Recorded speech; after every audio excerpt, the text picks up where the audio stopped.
He looks like he was weaned on a sour pickle. She must have been sucking on a lemon. We all know people like that, don't we?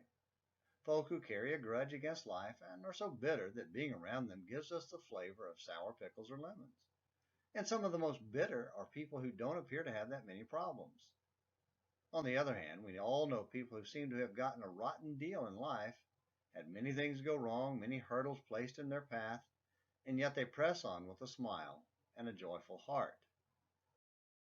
When we look at Naomi in the book of Ruth, we see someone who had a lot of pain in her life. First, she had to leave her home because of a famine. Then her husband died, and shortly after that her two sons as well. That left her a widow indeed, a woman with no means of support living in a land that was not her home. So it was not surprising to read that she returned home to Bethlehem with a lot of bitterness.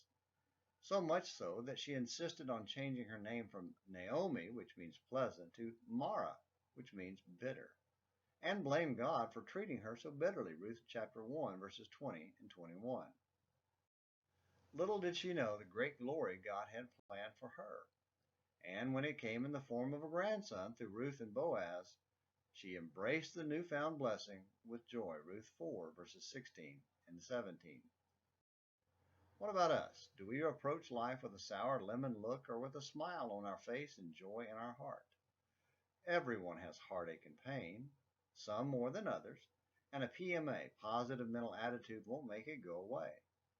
However, we have the ability to choose whether or not we'll let the pain poison us in bitterness or push us into the arms of Jesus.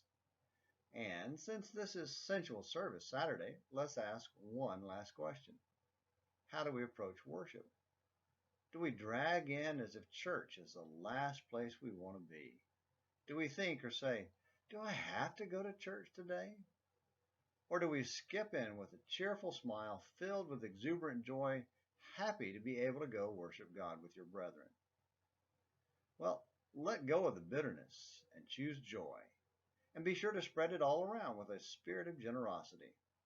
After all, isn't that what Jesus did for us on the cross? Thanks for watching Morning Minutes in the Bible on Sensual Service Saturday. Until tomorrow, this is James McClenny hoping you have a great day.